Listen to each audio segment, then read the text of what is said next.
ದಕ್ಷಿಣ ಕನ್ನಡ ಜಿಲ್ಲಾ ಕೇಂದ್ರ ಸಹಕಾರಿ ಬ್ಯಾಂಕ್ ವತಿಯಿಂದ ಸಾರ್ವಜನಿಕರ ಉಚಿತ ಸೇವೆಗಾಗಿ ಆಕ್ಸಿಜನ್ ಸಹಿತ ಆಂಬ್ಯುಲೆನ್ಸ್ ಅನ್ನು ಸೇವಾಂಜಲಿ ಟ್ರಸ್ಟ್ಗೆ ಸೋಮವಾರ ಹಸ್ತಾಂತರಿಸಲಾಯಿತು.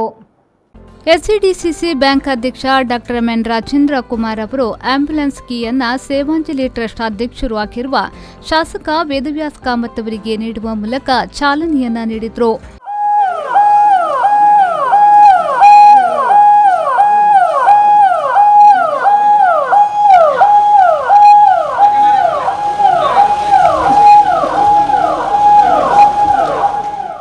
ಕೋವಿಡ್ನ ಸಂದಿಗ್ಧ ಪರಿಸ್ಥಿತಿಯಲ್ಲಿ ಕಳೆದ ವರ್ಷವೇ ಬಹಳಷ್ಟು ಸೇವೆ ನೀಡಿದ್ದ ಎಸ್ಸಿಡಿಸಿಸಿ ಬ್ಯಾಂಕ್ ಅಧ್ಯಕ್ಷರು ಈ ಬಾರಿ ಸ್ವಂತ ಖರ್ಚಿನಿಂದ ಕುದ್ರೋಳಿಯ ಉಳ್ಳಾಲ ನರ್ಸಿಂಗ್ ಹೋಮ್ ಅನ್ನು ಕೋವಿಡ್ ಕೇರ್ ಸೆಂಟರ್ ಮಾಡಲು ಜಿಲ್ಲಾಡಳಿತದ ಜೊತೆ ಮಾತುಕತೆ ನಡೆಸಿದ್ದಾರೆ.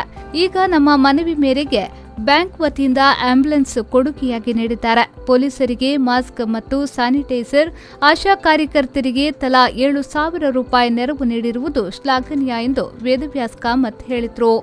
ಈ ಕೊರೋನಾದ ಒಂದು ಸಂದಿಗ್ಧ ಪರಿಸ್ಥಿತಿಯಲ್ಲಿ ತಮ್ಮ ಬಹಳ ದೊಡ್ಡ ರೀತಿಯ ಸಹಕಾರ ಬೇಕು ಅಂತ ಹೇಳುವಂಥದ್ದು ಅವರ ಹತ್ರ ನಾನು ಸಹಕಾರವನ್ನು ಕೇಳಿದೆ. ತಕ್ಷಣ ಅವರು ಮಂಗಳೂರಿನ ಪ್ರಮುಖ ಹೃದಯ ಭಾಗದಲ್ಲಿರುವಂಥ ಉಳ್ಳಾಲ್ ನರ್ಸಿಂಗ್ ಹೋಮನ್ನು ಕೋವಿಡ್ ಕೇರ್ ಸೆಂಟರ್ ಮಾಡುವಂಥ ದೃಷ್ಟಿಯಲ್ಲಿ ಪೂರ್ಣ ಪ್ರಮಾಣದಲ್ಲಿ ಅವರು ಅವರ ವೈಯಕ್ತಿಕವಾದ ಏನು ಉಳ್ಳಾಲ್ ನರ್ಸಿಂಗ್ ಹೋಮ್ನ ಇಡೀ ಕಟ್ಟಡ ಮತ್ತು ವ್ಯವಸ್ಥೆಯನ್ನು ಅಲ್ಲಿರುವಂಥ ಸ್ಟಾಫ್ ಸಮೇತ ಅವರು ಜಿಲ್ಲಾಡಳಿತದ ಕೋವಿಡ್ ಕೇರ್ ಸೆಂಟರ್ಗೆ ಕೊಡ್ತೀನಿ ಅಂತೇಳಿದ ಮಾತುಕತೆಯನ್ನು ಮಾಡಿ ಮೊನ್ನೆ ಈಗಾಗಲೇ DC ಅವರು ಕೂಡ ಅಲ್ಲಿ ಬಂದು ವೀಕ್ಷಣೆ ಮಾಡಿ ನಂತರದ ಈ ಕೆಲಸ ಕಾರ್ಯಗಳು ಈಗ ತಯಾರಿಯಲ್ಲಿದೆ. ಇನ್ನು ಮುಂದಿನ ದಿನಗಳಲ್ಲಿ ಅದು ಕೂಡ ಕೋವಿಡ್ ಸೆಂಟರ್ಗಳಾಗಿ ಜನರಿಗೆ ಒಂದು ಭಾಳ ದೊಡ್ಡ ಶಕ್ತಿಯನ್ನು ಕೊಡುವಂಥ ರೀತಿಯ ಕೆಲಸ ಕಾರ್ಯಗಳು ಆಗ್ತದೆ ಅದರ ಮುಖಾಂತರ. ಹಾಗಾಗಿ ಆ ಒಂದು ಚಿಂತನೆಯನ್ನು ಹೊಂದಿದಂಥ ರಾಜೇಂದ್ರ ಕುಮಾರ್ ಅವರು ಕೂಡಲೇ ಅವರ ಹತ್ರ ಒಂದು ಆಂಬ್ಯುಲೆನ್ಸ್ನ ವಿಷಯವನ್ನು ಮಾತಾಡಿದಾಗ ನಾವೊಂದು ಆಂಬ್ಯುಲೆನ್ಸ್ ರೆಡಿ ಮಾಡಿ ನಿಮಗೆ ಕೊಡ್ತೇವೆ ಅಂತೇಳುವಂಥ ಮಾತನ್ನು ನಾವು ಹೇಳಿದ್ವಿ. ಹಾಗಾಗಿ ಅವರು ಒಂದು ಧರ್ಮಾರ್ಥವಾಗಿ ಒಂದು ಆಂಬ್ಯುಲೆನ್ಸನ್ನು ಬ್ಯಾಂಕ್ ಮುಖಾಂತರ ಜನರ ಸೇವೆಗಾಗಿ ಕೊಡ್ತಾ ಇದ್ದಾರೆ. ಎಸ್ಸಿಡಿಸಿಸಿ ಬ್ಯಾಂಕ್ ಅಧ್ಯಕ್ಷ ಡಾಕ್ಟರ್ ಎನ್ ರಾಜೇಂದ್ರ ಕುಮಾರ್ ಅವರು ಮಾತನಾಡಿ, ಶಾಸಕರು ಜನಪರವಾಗಿ ಕೆಲಸ ಮಾಡುವಾಗ ಅವರ ಮನವಿಗೆ ಸ್ಪಂದಿಸಿ ಆಂಬ್ಯುಲೆನ್ಸ್ ನೀಡಿದ್ದೇವೆ. ಸಿಎಂ ನಿಧಿಗೆ 5 ಕೋಟಿ ರೂಪಾಯಿ ನೆರವು ಹಾಗೂ ಆರೋಗ್ಯ ಇಲಾಖೆಗೆ ನಾಳೆ 5 ಲಕ್ಷ ಮಾಸ್ಕ್ ಕೊಡಲಿದ್ದೇವೆ ಎಂದು ಹೇಳಿದರು. ಕಳೆದ ಮಾರ್ಚಿನಿಂದ ಪ್ರಾರಂಭಗೊಂಡು ಸ್ವಲ್ಪ ಕಮ್ಮಿ ಆದರೂ ಪುನಃ ಈ ಮಾರ್ಚಿಗೆ 2ನೇ ಅಲೆಯಲ್ಲಿ ಕೋವಿಡ್ನ ಕಾಯಿಲೆಯಲ್ಲಿ ಜನರು ತಮ್ಮ ಜೀವನವನ್ನು ಕಷ್ಟದಲ್ಲಿ ಕಳೀತಾ ಇದ್ದಾರೆ. ಅದರ ಜೊತೆಗೆ ಅವರಿಗೆ ಬೇಕಾದಂಥ ವೈದ್ಯಕೀಯ ಸೌಲಭ್ಯವನ್ನು ಒದಗಿಸಿಕೋಸ್ಕರ ಮಂಗಳೂರಿನ ನಮ್ಮ ಶಾಸಕರಾದಂಥ ನನ್ನ ಆತ್ಮೀಯರಾದಂಥ ವೇದವ್ಯಾಸ್ ಕಾಮತ್ ಅವರು ನಮ್ಮ ಜೊತೆ ಎಲ್ಲ ಕೆಲಸದಲ್ಲಿ ಕೈ ಜೋಡಿಸ್ತಾ ಇದ್ದಾರೆ.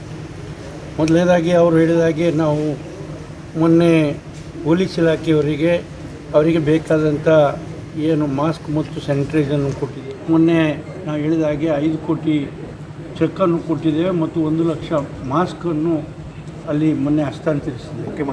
ಮುಖ್ಯಮಂತ್ರಿಗಳ ಪರಿಹಾರ ನಿಧಿಗೆ ಕೊಟ್ಟಿದ್ದೇವೆ. ಮತ್ತು ನಮ್ಮ ವೇದವ್ಯಾಸ್ ಕಾಮತ್ರ ಒಂದು ಮನವಿ ಮೇರೆಗೆ ಇಲ್ಲಿಯ ಕುದ್ರೋಳಿಯಲ್ಲಿರುವಂಥ ಉಳ್ಳಾಲ್ ನರ್ಸಿಂಗ್ ಹೋಮನ್ನು ನಾವು ಈಗಾಗಲೇ ಅವರು ಖರೀದಿಯ ಕರಾರು ಪತ್ರವನ್ನು ಮಾಡಿಕೊಂಡಿದ್ದೇವೆ.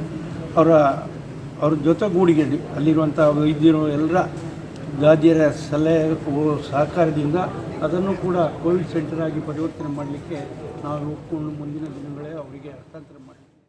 ಎಸ್ಸಿಡಿಸಿಸಿ ಬ್ಯಾಂಕ್ನ ನಿರ್ದೇಶಕರಾದ Devaprasad Shetty Belapu, Rajaram Bhat TG, Shashikumar Rai Palyottu, Vajaraj Shetty, Sadashiva Ullal, Harishchandra, CEO Ravindra B, ಮಹಾಪ್ರಬಂಧಕ ಗೋಪಿನಾಥ್ ಭಟ್, ಸಹಕಾರಿ ಸಂಘಗಳ ಉಪನಿಬಂಧಕ Praveen P Nayak, lead district manager Praveen, Sevanjali charitable ಟ್ರಸ್ಟ್ನ ಹನುಮಂತ ಕಾಮತ್, ನರೀಶ್ ಶೆಣೈ ಉಪಸ್ಥಿತರಿದ್ದರು.